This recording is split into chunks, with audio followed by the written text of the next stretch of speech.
नमस्कार विद्यार्थी मित्रांनो, या ठिकाणी आपण पाहत आहोत इयत्ता 7 स्कॉलरशिपचं मॅथ्स आणि ते मॅथमधला आजचा लेसन आहे 11 नंबरचा. आपण 10.2 रेशिओ, प्रपोर्शन आणि पार्टनरशिप हे जे आहेत आपण ऑलरेडीच कालपर्यंत पाहिलेले आहेत. आज आपण पाहणार आहोत यामध्ये या सिरीजमधला पुढचा जो चॅप्टर आहे, एक्सरसाइज आहे, ती म्हणजे 11.1. त्या अगोदर आपण काय करूया, हा जो लेसन आहे शॉर्टकटमध्ये अगोदर त्याची बेसिक माहिती ती माहीत करून घेऊया, सारांश थोडक्यात उजळणी करूया आपण ह्या लेसनची आणि मग आपल्या उदाहरण संग्रहाकडे आपण वळूया. लक्षामध्ये मग today we are going to learn which lesson. So variation. So variation is the 11th lesson of 7th scholarship. So okay. So in this lesson there are two terms are there. That's very important. If we understand these terms, then you can solve any problem very easily. Look at that here. The first term is direct variation. What is meant by direct variation? Both variables move in the same direction. If one goes up, the other goes up. म्हणजे या ठिकाणी काय, जर एक जर वाढला दुसरा पण वाढलाच पाहिजे, वाढलेलाच असतो, है की नाही. एखाद्या संख्या जर कमी झाली, वर एक क्वांटिटी रेशिओ मधली एक क्वांटिटी कमी झाली, दुसरी क्वांटिटी देखील कमीच होणार, ती वाढणार नाही. आला लक्षामध्ये, त्याला म्हणायचं डायरेक्ट व्हेरिएशन. आणि ह्या डायरेक्ट व्हेरिएशन सगळ्यात इम्पॉर्टंट नोट, फक्त एकच लाईन लक्ष द्यायची मित्रांनो. ही लाईन ज्याला समजली, कुठल्याही प्रकारचं गणित या लेशनवरच येऊ द्या, तो सहज करू शकतो. बघा, the ratio of two related quantities remain constant. बघा, डायरेक्ट व्हेरिएशन मध्ये रेशिओ असतो, त्याच्या क्वांटिटीत का, त्या क्वांटिटीचा रेशिओ हा कॉन्स्टंट राहतो, remain constant every time. But in which term, in which variation, direct variation. Direct variation मध्ये जो रेशिओ असतो त्या दोन टर्मचा, तो रिमेन सेम राहतो. बघा, उदाहरणामध्ये बघूया आपण या ठिकाणी. बघा, नंबर ऑफ नोटबुक्स, नोटबुकची संख्या घेतलेली आहे आणि कॉस्ट ऑफ नोटबुक, त्या नोटबुकची कॉस्ट पण दिलेली आहे. बघा, या ठिकाणी 4 नोटबुकची कॉस्ट होती 20 रुपीज. 4ला 20 होती म्हटल्यावर 7 जे आहेत क्वांटिटीज त्या नोटबुकच्या, ती घेण्यासाठी त्यांना लागले 35 रुपये. म्हणजे इथं काय झालंय, नोटबुक बी वाढली आणि कॉस्ट पण वाढली. म्हणजे एक वस्तू वाढली, एक जर टर्म वाढली दुसरी टर्म देखील वाढते, आणि त्यालाच म्हणायचं डायरेक्ट प्रपोर्शन. लक्षामध्ये, इथं एखादी वस्तू कमी झाली तर दुसरी वस्तू वाढली असं आहे का नाही, ही पण वाढते तर खालची पण वाढते. म्हणजे जे संख्या वाढली किंमत पण वाढते, संख्या वाढली किंमत वाढली, संख्या वाढली किंमत वाढली, संख्या वाढली किंमत वाढली. ज्याला म्हणायचं डायरेक्ट प्रपोर्शन. आणि डायरेक्ट प्रपोर्शन मध्ये ओळखण्यासाठी एक सोपा पर्याय आहे मित्रांनो. गणित आपण 2-3 प्रकारे सोडू शकतो, काय दुमत नाही, पण हे जर माहीत असेल तर तुम्हाला अधिक सोपं जातं. डायरेक्ट प्रपोर्शन मध्ये रेशिओ कॉन्स्टंट असतो. काय कॉन्स्टंट असतो? रेशिओ. बघा, या ठिकाणी जे दोन टर्म आहेत त्यांचा रेशिओ कसा असतो? कॉन्स्टंट. आणि हे जे आहे इनव्हर्स प्रपोर्शन. आता बघा, इनव्हर्स व्हेरिएशनकडे जाऊया आपण. बघा, the variables move in opposite direction. म्हणजे एक वाढत असेल एक कमी होतो, एक वाढतो एक कमी होतो. हे साधारणतः कुठं पाहायला भेटते मित्रांनो? जे वर्कचे गणित आहेत, वर्क, टाइम, ट्रेन किंवा बस. कारण की वेग जर वाढवला की आपल्याला वेळ कमी लागतो एखाद्या अंतरात जायला, आणि जर वेग जर कमी केला तर टाइम जास्त लागतो. याला म्हणायचं इनव्हर्स प्रपोर्शन. म्हणजे एक क्रिया वाढते दुसरी कमी होते, याला म्हणायचं इनव्हर्स प्रपोर्शन. म्हणजे बघा, या ठिकाणी आता इथं एक उदाहरण दाखवलेलं आहे. आणि ह्या इनव्हर्स व्हेरिएशन मध्ये जसं इथं ही लाईन महत्वाची आहे, याच्यामध्ये काय लक्षात ठेवायचं ते बघा, the product of two related quantities remain constant. ह्या ठिकाणी रेशिओ सेम राहतो डायरेक्ट व्हेरिएशनमध्ये, तर इनव्हर्स व्हेरिएशनमध्ये त्यांचा प्रोडक्ट सेम असतो. बघा, या ठिकाणी नंबर ऑफ वर्कर्स, 4 वर्कर्स आहेत, काम करतात 60 दिवस. 4 वर्कर्स 60 दिवस सोबत काम करतात, तर किती उत्तर आलं त्याचं? तर कम्प्लीट किती? 240.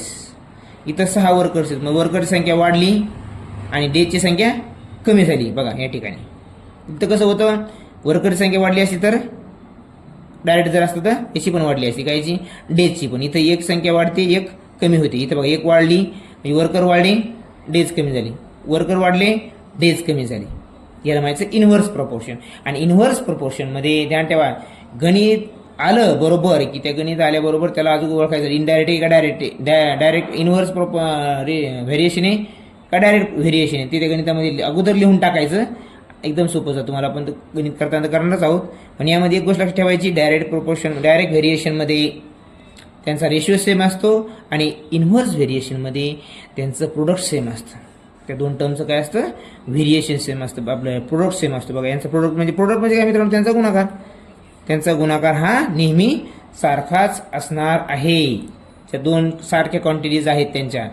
इन्व्हर्स व्हेरिएशनमध्ये प्रोडक्ट सारखा पाहिजे आणि डायरेक्ट व्हेरिएशनमध्ये त्यांचं रेशिओ सारखा पाहिजे. तर आपण आता ह्याच उदाहरणाच्या आधारे, ह्याच बेसच्या आधारे आपण गणित सोडूया. बघा तुम्हाला समजते की नाही. तर उदाहरण संग्रह 11.11 मधला पहिला प्रश्न आहे मित्रांनो. पहिला प्रश्न काय आहे बघा.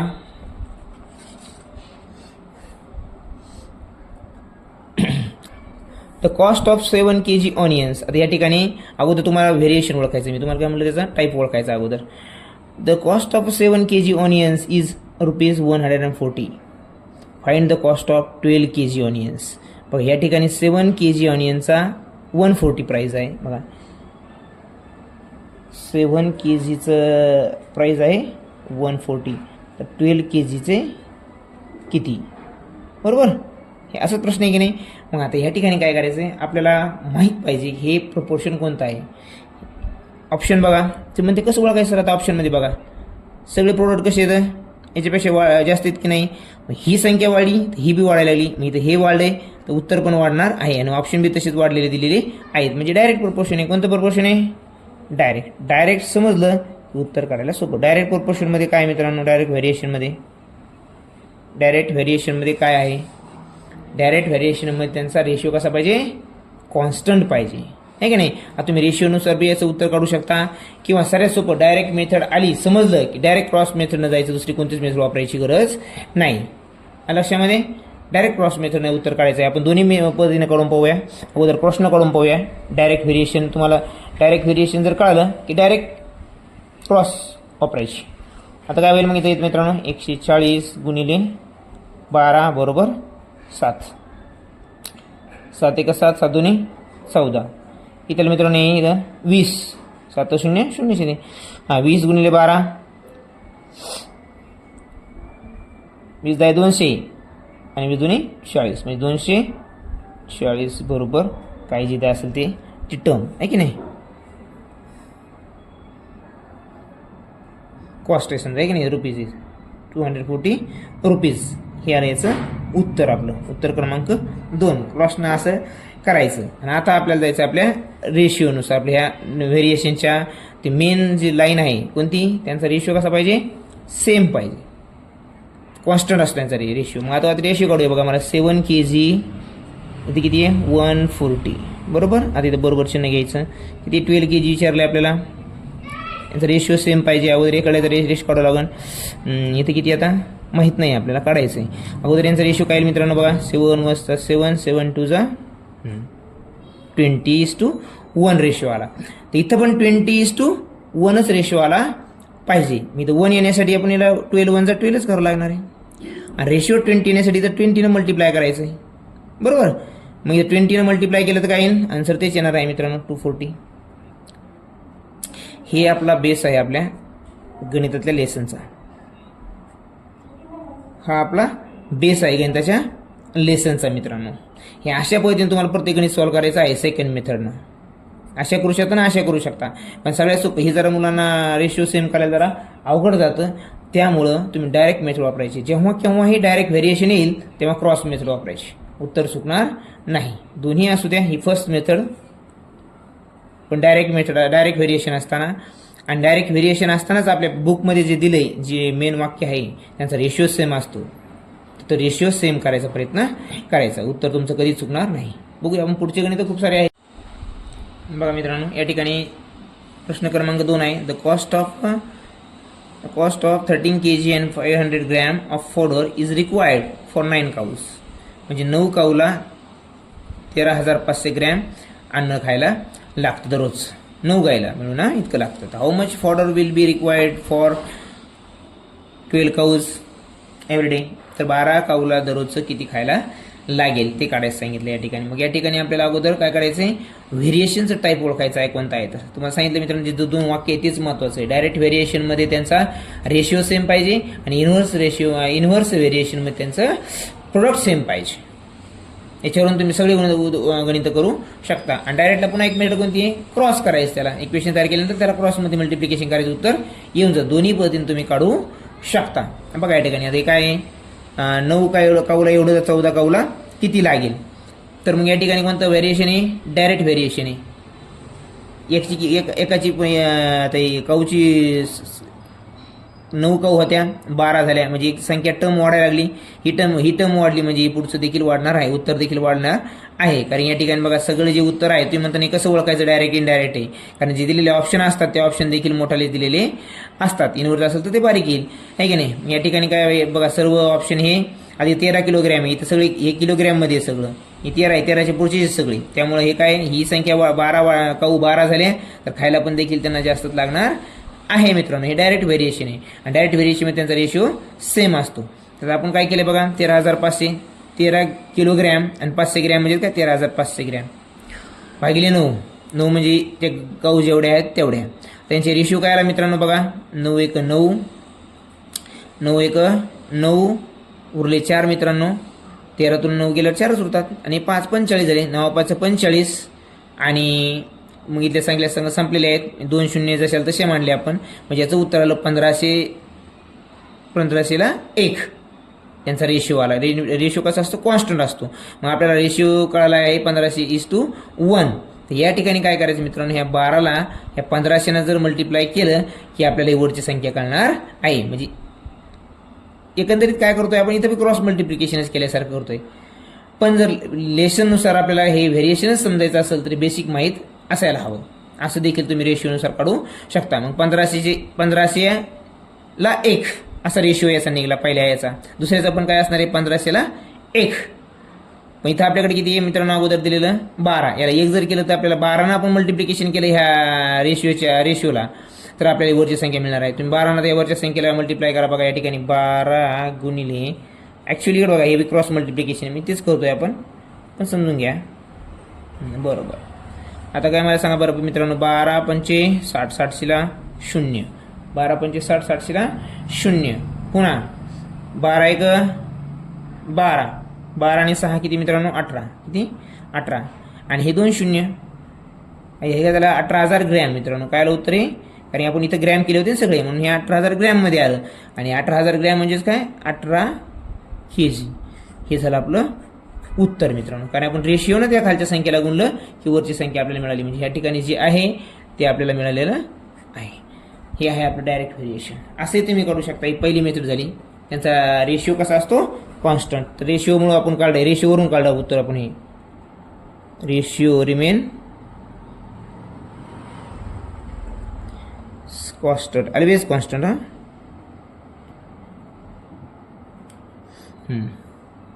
ही फर्स्ट मेथड. आता सेकंड वरून काय आपल्याला सांगितलं तुम्हाला मी तुम्हाला, त्याच्यात काही बदल नाही मित्रांनो, सेमच आहे. क्रिया पण सारखीच करायची आपल्याला.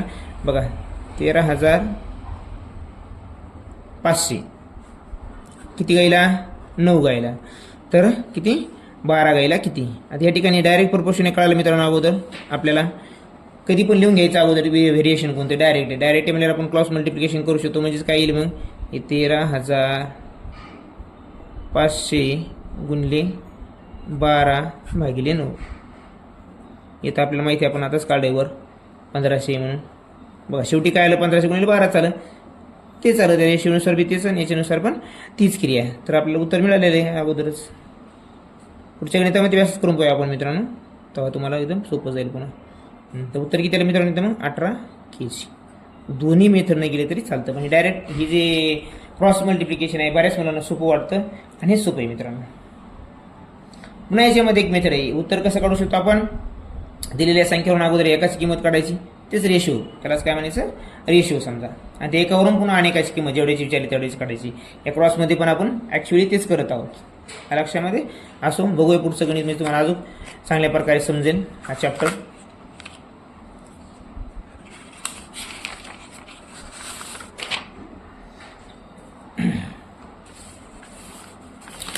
पुढचं गणित बघा, 3 नंबरचं काय दिलेलं आहे मित्रांनो,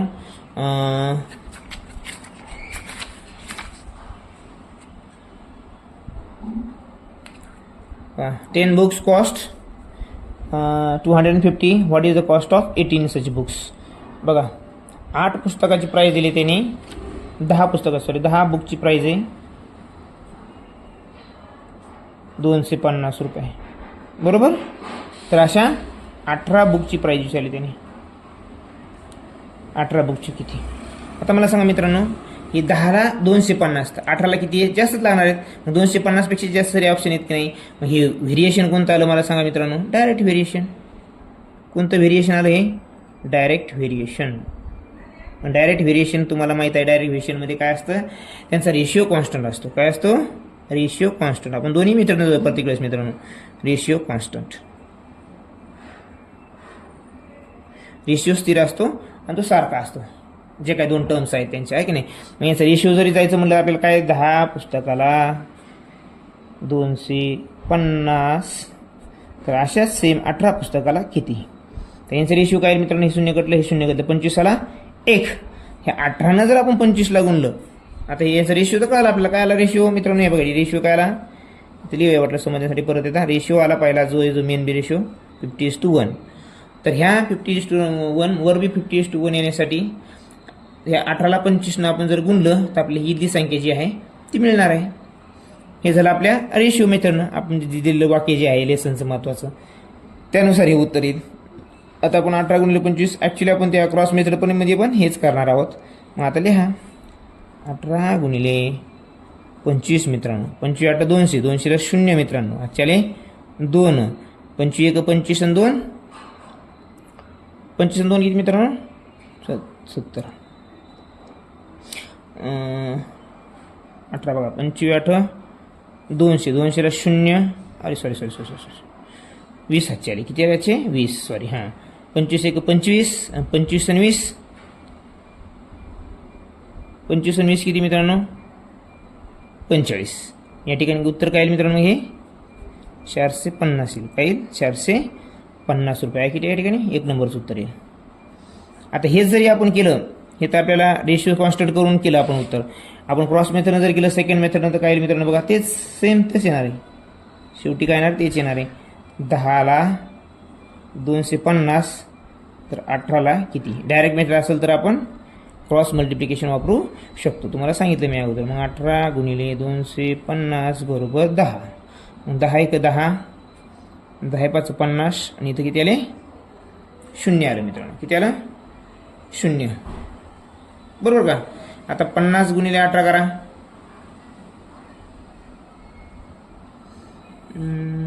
एक मिनिट, या ठिकाणी 10ला 250 रुपये असंच गणित आहे ना. हां, 10ला 250, तर 18ला किती? मग 18 × 250 आणि भागिले 10. मग 10 5 50 नाही, 10 5 50 याचं उत्तर येईल आपलं. हां 10 2 20 येईल मित्रांनो. तरी मला कसं काय चुकायला आपलं. 10 2 20, 10 2 20, रिमाइंडर किती आहे? 5. मग 10 5 50, याचं उत्तर आलं 25 मित्रांनो. बघा 25 × 18, परत तेच आलं उत्तर. 18 × 25 आणि आपण ऑलरेडीच वर केलेलं आहे, त्यामुळे उत्तर आपण डायरेक्ट लिहूया 450. म्हणजे क्रॉस न करा, इथं रेशिओ न करा, सेमच मेथड आहे, थोडाफार फरक आहे यामध्ये. जे सोपं वाटतं त्याने तुम्ही उत्तर काढू शकता, पण हा बेस आहे आपल्या रेशिओ, आपल्या व्हेरिएशनचा, म्हणून तो माहीत असावा. 4 नंबरचं गणित बघा.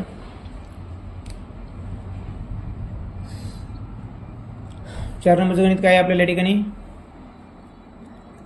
In a go down, there is a sufficient grain for 4,000 men for 13 days. If there are 6,000 men, for how many days will it be sufficient? बघा, माणसं आहेत 4,000. 4,000 माणसाला त्यांना किती दिवस पुरणार आहे? 30 दिवसासाठी. परत ते काय म्हणते? If there are 6,000 main. आता 6,000 जर मेन असतील तर मला सांगा त्यांना किती दिवस पुरेल? 4,000 आहे तर 30 दिवस पुरेल, बरोबर. कमी संख्या आहे आपलं माणसाची, त्याला कमी दिवस, इतके दिवस लागतील, 30 दिवस लागतील. जर माणसं वाढले मित्रांनो, आता माणसं जर वाढले ते दिवस पुरेल का अन्न? ते नाही. 2,000 माणसांना वाढ झालेली आहे, म्हणजे 30 दिवसात पुरेल का ते अन्न? नाही. ते फार त्याला त्याच्यापेक्षा कमी दिवस लागतील त्याला. बघा सगळे ऑप्शन देखील कमीमध्ये आहेत. म्हणजे कोणतं इनव्हर्स आहे, कोणतं व्हेरिएशन आहे? Inverse variation. हे फक्त व्हेरिएशन ओळखण्यासाठी तुम्हाला सांगतो मी. Inverse variation. तर व्हेरिएशन कशाने ओळखायचं? ऑप्शनवरून देखील तुम्ही ओळखता येईल प्रत्येक उदाहरणामध्ये. ही बघ, ही संख्या वाढली, इकडे एक संख्या वाढली, बरोबर आहे. पण ही संख्या वाढल्यानंतर ही संख्या वाढली, इथं 30 आहे, इथे वाढलेलीच पाहिजे होती. डायरेक्ट जर प्रपोर्शन जर असतं तर मग डायरेक्ट आहे का नाही, कारण सगळे ऑप्शन कसे येतं, लहान येतं. 4,000 माणसं असेल आणि एक साधं समजायला बी आहे, 4,000 माणसाला 30 दिवस पुरत असेल एखादा स्वयंपाक किंवा अन्न, तर 6,000 माणसाला साहजिक ते 30 दिवस पुरवलं का नाही, त्याच्यापेक्षा कमी दिवसातच उडून जाईल ते, कारण माणसं वाढले ना, माणसं वाढले की ते अन्न लवकर उरतं. याच्यावर हे इन्व्हर्स व्हेरिएशनमध्ये त्यांचा प्रोडक्ट कसा असतो मित्रांनो, सेम असतो. याच्यावर मी देखील जाऊ शकतो आपण, त्या वतीने बघूया आपण. बघा, यांचा प्रोडक्ट कसा असतो, सेम असतो. मग करा 1 0. इथं जाऊ नका सध्या तुम्ही याच्यावर. आता हे डिनोमिनेटर आहे, बरोबर आहे मित्रांनो, पण हे जे टर्म आहे यांचा हे काय पाहिजे आपल्याला, जो प्रोडक्ट असतो, प्रोडक्ट काय आहे म्हणजे प्रोडक्ट म्हणजे त्यांचं मल्टिप्लिकेशन. या दोन्हीचं मल्टिप्लिकेशन करायचं, किती आलं, 0 0 आणि 4 0 4 0 लिहून टाका, मल्टिप्लिकेशन आहे. याच्यानुसार चाललो आपण. हे इथं काटाकाटी नाही येते सध्याच्याला, काटाकाटी करता येते, पण आपल्याला काय पाहिजे, त्यांचा प्रोडक्ट पाहायचा आहे. प्रोडक्ट पाहायचा म्हणून आपण असं लिहितोय. तुम्ही डायरेक्ट इथं खाली आडवं लिहिलं तरी चालतंय. बघा, 4 त्रिक 12 म्हणजे यांचा प्रोडक्ट किती आला मित्रांनो, 1,20,000. मग याचा जर 1,20,000 आला असेल तर याचं पण किती यायला पाहिजे, 1,20,000च यायला पाहिजे. मग मला सांगा मित्रांनो, या ठिकाणी 1,20,000 आता 6,000ला 1,20,000 येण्यासाठी किती मल्टिप्लाय करावं लागेल यांना. बघा, 6 न 2 लागून किती येईल, 6 2 12, 2 न मग 2 घेतलं चालेल का, 12,000 येईल. आपल्याला 1 0 जास्त पाहिजे, मग 20 न.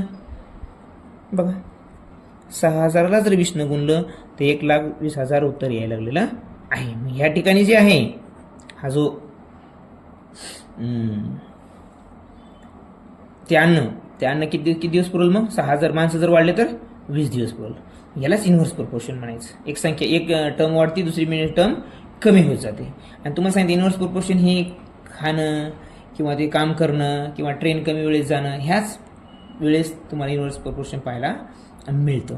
हे झालं तुमच्या आता इन्व्हर्स व्हेरिएशन. आपल्या याच्या प्रोडक्टवरून आपण जे बुकमध्ये जे वाक्य पाहिलं त्याच्यावरच सगळं गणित आहे, जसं तुम्हाला सांगितलं मी त्यानुसार. हे यांचा प्रोडक्ट नेहमी जे टर्म असतात त्या सारख्या टर्मचा जो प्रोडक्ट असतो तो नेहमी सेम असतो. हा 1,20,000 आला आहे म्हणून यांचं देखील गुणाकार 1,20,000च असणार आहे.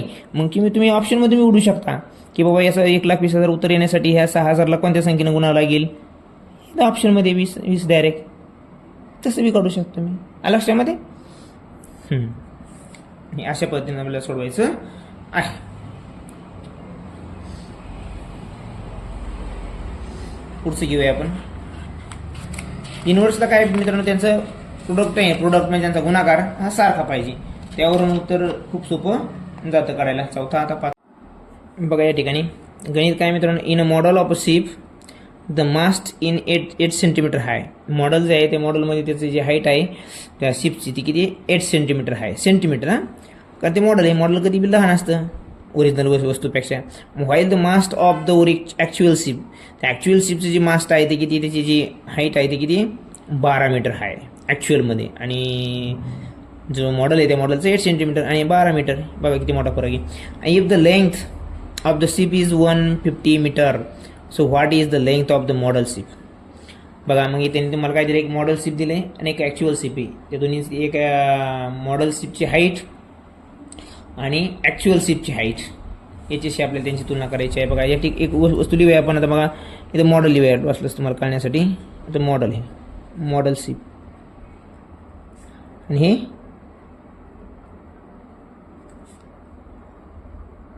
ॲक्च्युअल शिप मित्रांनो. बघा, मॉडेल शिपची हाईट किती आहे, त्या याची 8 सेंटीमीटर. किती मित्रांनो, 8 सेंटीमीटर. आणि त्याचं जे लेंथ आहे ते दिलेली आहे का आपल्याला, नाही, ओरिजिनलची दिलेली आहे की नाही आपल्याला. बरं, ठीक आहे. या ठिकाणी आपल्याला हीच काढायची. समजा मग असं करत धरूया आपण, मॉडेल शिपची आपल्याला हाईट काढायची आहे. बघा, सेंटीमीटर दिली, तेच काढायचं आहे आपल्याला. आणि या ठिकाणी जे ॲक्च्युअल जे आहे आपलं काय जहाज, त्याची जी हाईट दिलेली ती 12 मीटर आहे आणि त्याची जी ॲक्च्युअल जी लेंथ आहे ती 150 आहे, बरोबर.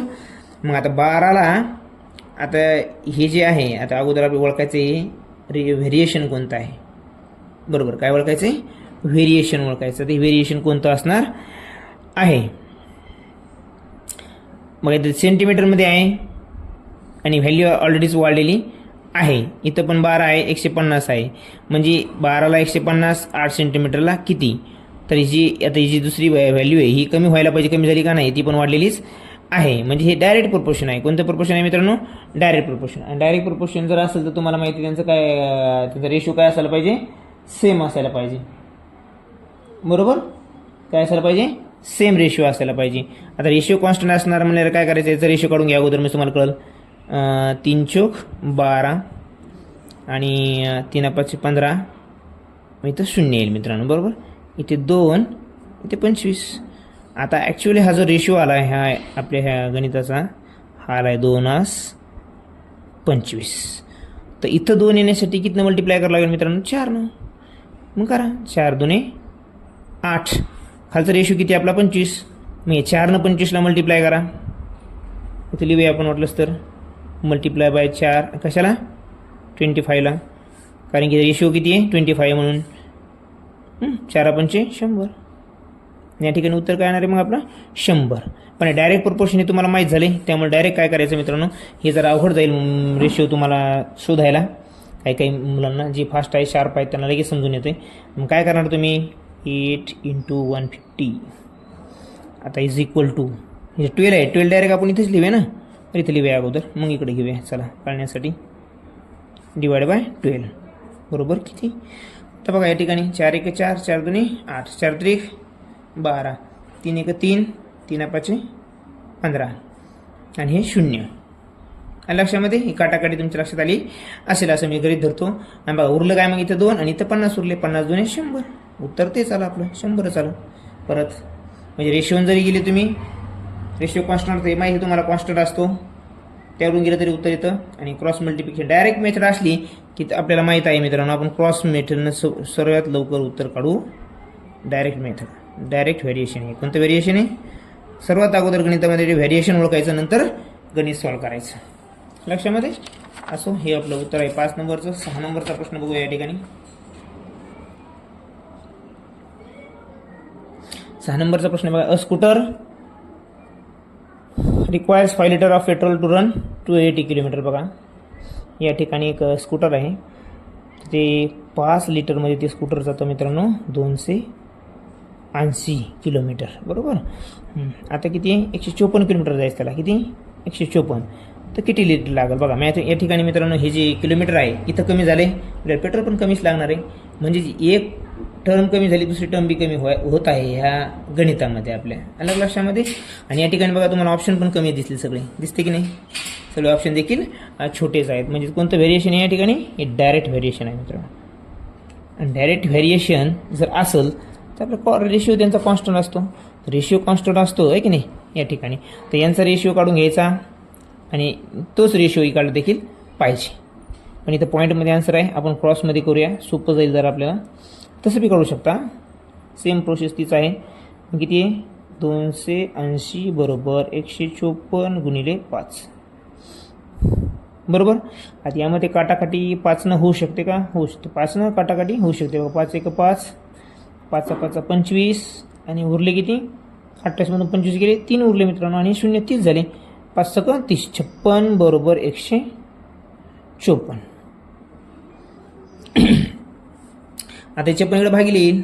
आता इकडे बघा, इथं उत्तर कसं काढायचं पॉईंटमध्ये असलं जरी बी 56. आता मला सांगा, या 56 154ला भाग जाईल का? जातो. कितनं? 56 1 56 आणि 56 2 112. किती? 112. आता हे 154 2 112 गेले समजा, खाली किती राहिले? 4 2 गेले, 2 5 1 गेला 4, 42 होते मित्रांनो. किती उरले? 42. आपण पॉईंट जरी घेतला तर याला किती आपण करू शकतो? 0, 420 करू शकतो. 56 420ला डिवाइड करायचं. इथं गरज आहे का मला सांगा ऑप्शनमध्ये पाहून? नाही. का बरं नाही?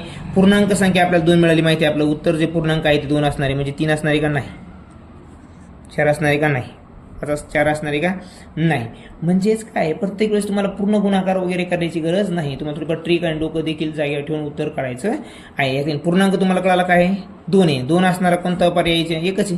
हे उत्तर आपलं डायरेक्ट पूर्ण गुणित करायची देखील गणित आपलं गरज पडत नाही. काही वेळेस असं देखील ट्रिक वापरायची आहे. आणि काही वेळेस तुम्हाला मल्टिप्लिकेशन जर असेल तर युनिट प्लेस बघायचं सांगितलेलं आहे मित्रांनो भरपूर गणितामध्ये मी, त्याने देखील तुमचा खूप वेळ वाचणार आहे. आणि लक्षामध्ये हे झालं आपलं 6 नंबरच्या प्रश्नाचं उत्तर. पुढचं घेऊया आपण 7 नंबरचा प्रश्न, की जो काय आहे 40 workers dig 30 pits in 16 days. In how many days will 20 workers dig 15 pits? बघा हे वर्कर वगैरे जे आले की समजा त्याचं त्यामध्ये देखील जवळपास इन्व्हर्स प्रपोर्शन असतं. पण आपण माउंटन पाहूया म्हणजे कळेल. बघा 40 वर्कर्स किती दिवस काम करतात मित्रांनो? 7 दिवस. आणि ते काम कधी बी कोणत्याही स्वरूपातलं काम आहे, वही पूर्ण करू द्या, होमवर्क पूर्ण करायचे असू द्या, खड्डं खाणणे किंवा झाडं लावणे, जे काय असेल जे वर्क आहे ते कधी असतं, कधी पण खाली असतं. आणि किती खड्डे खाल्ले मित्रांनो त्यांनी? 30 खड्डे खाल्ले. बरोबर. तर काय दिलं त्यांनी आता? In how many days, days माहीत नाहीत आपल्याला या ठिकाणी, एक्स घेऊया आपण, इंटू वर्क करता माहिती आहे आपल्याला, आणि काम कोणतं आहे? In how many days will 20 workers dig 15 pits. इथं 15 आहेत मित्रांनो. बरोबर. आता ही झाली मांडणी. इथं देखील आपण डायरेक्ट काटाकाटी करून उत्तर सहज काढू शकतो, पण इथं आपल्याला आपण पाहतो व्हेरिएशन हा लेसन, तर मग ह्या व्हेरिएशननुसार आपलं हे व्हेरिएशन कोणतं हे आपल्या लक्षात यावं. बघा या ठिकाणी 40 वर्कर आहेत मित्रांनो, 30 खड्डे खाल्ले 60 दिवसामध्ये, वर्कर 40 आहेत. आता इथं काय केले बघा, वर्कर डायरेक्ट निम्म्यानं कमी केलेत. कितीनं कमी केले? तर निम्म्यानं कमी केलेत. म्हणजे मला सांगा, काम करणारे जर कमी झाले तर काम लवकर होईल का रे? होणार का? शक्यच नाही, होऊ शकत नाही काम लवकर. 40 माणसं जे काम करणार आहेत 60 दिवस, 30 खड्डे खाण्याचं काम 60 दिवसामध्ये, ते 20 माणसं ते 30 खड्डे खाणं 60 दिवसात करू शकतात का? कशीच करू शकत नाही. त्यांची कॅपॅसिटी कमी होणार, कारण 40चे निम्म्यावर चालेल, म्हणजे त्यांना काम करायला जास्त वेळ लागणार आहे. हे इन्व्हर्स प्रपोर्शन आहे मित्रांनो. आणि इन्व्हर्समध्ये काय असतं त्यांचं, जो प्रोडक्ट असतो तो प्रोडक्ट कसा पाहिजे? सेम पाहिजे. प्रोडक्ट कसा पाहिजे? सेम पाहिजे. या ठिकाणी तुम्ही त्यानुसार देखील उत्तर काढू शकता, पण ही मांडणी केली आपण अशी. बरोबर. कधी पण जे काम असते खाली असतं, तर यांना जरी आपण सहज काटाकाटी केली, 30 एक 30, 30 दुने 60, 40 दुने 80. बघा आता इथं उत्तर आले 80. इथं घेऊया आपण आता हे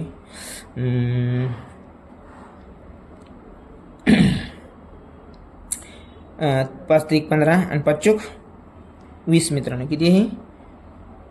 5 त्रिक 15 5 चोक 20, म्हणजे 4x. इथं उत्तर काय मित्रांनो? 4x भागिले 3. आता इथं काय येईल मित्रांनो? एक्स हे जे गुणाकारात आहे, भागाकारात आहे, इकडे गुणाकारात जाईल, मग 80 गुणिले 3 होईल. 80 गुणिले 3 बरोबर 4x. आता आपण डायरेक्ट इथंच काटाकाटी करूया. 4 खाली घ्या आणि इतके कुठं करत कशाची गरज नाही. 4 एक 4, 4 एक 4 दुने 8 बरोबर. किती मित्रांनो? 4 दुने 8 आणि 0ला 0. किती राहिलं मग इथं? 20 गुणिले 3 60 राहिलं. काय येईल मित्रांनो इथं? 60. 60 बरोबर एक्स, म्हणजे डेज. एक्स म्हणजे डेज गृहीत धरले ते आपण या ठिकाणी, की नाही? तर काय म्हणते ते, म्हणजे 15 खड्डे खांदायला त्या माणसांना किती दिवस लागतील? 60 दिवस लागतील. दिवस लागतील? 60 दिवस लागतील. हे अशा प्रकारे आपण उत्तर काढू शकतो या ठिकाणी. आणि जो आपला रूल आहे त्या रूलनुसार त्यांचं प्रोडक्ट काय पाहिजे? सेम पाहिजे. प्रोडक्ट कसं पाहिजे? दोन्हीचं बी सेम पाहिजे. म्हणजेच काय, ह्या दोन्हींचा गुणाकार त्याचा गुणाकार याच्यासोबत, काय त्याचं प्रोडक्ट पाहिजे ना आपल्याला, म्हणून. आता ते करायला ते पण खूप मुलांना पुन्हा अडचण येते समजून सांगायला, हे असं कसं काय झालं म्हणून. ज्या टर्म आहेत मित्रांनो, त्या टर्मचा गुणाकार किती पाहिजे सांगितलं आपल्याला? जो असेल तो. ह्या टर्मचा गुणाकार जर 1500 आला, तर ह्या दोन्ही टर्मचा गुणाकार किती पाहिजे? 1500च पाहिजे. तर 1500 येण्यासाठी एक्स म्हणजे किती घ्यावं लागेल हे आपल्याला लगेच समजतं. ऑप्शनवरून समजतं किंवा गणित करून पण समजतं आपल्याला. लक्षामध्ये असो, हे 7 नंबरचं गणित आपल्या या ठिकाणी समजलेलं आहे, संपलेलं पण आहे. आशा करतो तुम्हाला ते समजलं असावं. नसेल समजलं तर कमेंट करा. आपण परत जितके चांगल्या पद्धतीने घ्यायचं ते प्रयत्न करूया. बघा मित्रांनो, प्रत्येक मेथड आणि 2-3 मेथड नाही गणित आपल्याला समजून सांगता येते, पण व्हिडिओ खूप लंबा होतो आणि मोठा होतो आणि तो जरासा बोरिंग वाटायला लागतो. त्यामुळं आपण फास्ट घेत आहोत, जेणेकरून आपल्याला गणित पूर्ण व्हावे आणि समजावे ते. बघा, the area of a circle is denoted by A. Area आपण तो माहिती आहे आपल्याला मित्रांनो, एरिया आपण ए न डिनोट करतो. आणि रेडियस जी आहे त्या याची सर्कलची रेडियस आपण आर गृहीत धरतो. काय गृहीत धरतो? आर गृहीत धरतो. and choose the correct statement from the following that state the correct relation of variation between A and R. तर ह्या ठिकाणी ए आणि आरचं जे रिलेशन आहे, रिअली रिलेशन, हे तुम्हाला सांगायचं आहे. बघा मित्रांनो, एरिया जर सर्कलचा जो एरिया असतो ते केव्हा वाढतो? जेव्हा रेडियस वाढेल तेव्हा वाढतो. रेडियसमध्ये रेडियसचा स्क्वेअर जेव्हा वाढतो तेव्हाच एरिया वाढतो. म्हणजे एक टर्म वाढली की दुसरी टर्म वाढणार म्हणजे रेडियस जर वाढली तर एरिया वाढणार. म्हणजे कोणत्या प्रोपोर्शन आहे? Direct proportion. आणि डायरेक्ट प्रोपोर्शनचं तुम्हाला माहिती आहे फॉर्म्युला काय आहे. इथं कोणतं डायरेक्ट प्रोपोर्शन दिले तुम्हाला? इथं फक्त एकच दिले ते. मग इथं काय ऑप्शन काय मग? A direct proportion to r square. Inverse नाही या ठिकाणी, डायरेक्ट प्रोपोर्शन डायरेक्ट व्हेरिएशन आहे. कारण जर रेडियस जर वाढला तर ऑटोमॅटिक त्याचा एरिया वाढणार आहे. आणि जर एक वस्तू वाढत असेल तर दुसरी वस्तू जेव्हा वाढते, जेव्हा एक वस्तू वाढताना दुसरी वस्तू देखील त्याच्यासोबत वाढते तेव्हा ते डायरेक्ट असतं. म्हणून आपला आन्सर काय आहे? 4 नंबरचा आहे. A direct proportionate to r square. आता बघा हे प्रश्न ते सारखा थोडासा सेम बेसिकवर आधारित आहे. आपल्या लेसनचा जो मर्म आहे ह्या लेसनचं त्याच्यावर आधारित आहे हा पण प्रश्न. बघा x inverse variation to 1/y. So when y is equal to 6, x is equal to 14. So what is the constant of variation? बघा या ठिकाणी इनव्हर्स व्हेरिएशन. व्हेरिएशन कोणतं आहे? इनव्हर्स व्हेरिएशन मित्रांनो. ते कसं मांडायचं हे मांडायचं काही घेणे देणं नाही. इनव्हर्स व्हेरिएशन असं की त्यांचा प्रोडक्ट काय असतो? प्रोडक्ट सेम असतो. म्हणजे कोणती गोष्ट यातली न बदलणारी आहे, जो प्रोडक्ट असणार आहे तो कधीच न बदलणार आहे. दुसरे कोणती जर टर्म घेतले आपण तरी. तर मग याचा प्रोडक्ट काय येईल मला सांगा? 6 × 14 बरोबर किती आहे? 84. मग कोणती जी वस्तू याच्यामध्ये गोष्ट आहे किती कॉन्स्टंट आहे? प्रोडक्ट किती याला? 84. म्हणजे 84 ही दुसरी कोणती तरी याच्यासारख्या सेम टर्म घेतले आपण क्वांटिटीज कोणत्याही सेम, तर त्यांचं मल्टिप्लिकेशन देखील त्यांचा प्रोडक्ट देखील किती येणार आहे? 84. हा नेहमी कॉन्स्टंट राहणार आहे ह्या गणितापुरता बरं, सेम क्वांटिटी पुरता. उत्तर पर्याय क्रमांक 2. इथं मुलं मात्र गोंधळतात आता कसं करायचं आणि काय करायचं. त्यामुळे ते वाक्य ध्यानात पाहिजे. In inverse proportion inverse variation product must be same. हे आपलं या ठिकाणी व्हेरिएशनचं जे 11.1 आहे मित्रांनो तो भाग आपला या ठिकाणी संपलेला आहे. याच्यापेक्षाही चांगल्या प्रकारे आपल्याला जो उर्वरित भाग आहे आपला 11.2 एक्सरसाइज जी पुढची आहे त्यामध्ये अधिक चांगल्या रीतीने आपल्याला हे गणित समजतील. आशा करतोय आपल्याला हे समजलं असावं. नसेल समजलं मित्रांनो कमेंट करा आणि आवडला असल्यास चॅनल लाईक आणि सबस्क्राईब मात्र करायला विसरू नका. धन्यवाद.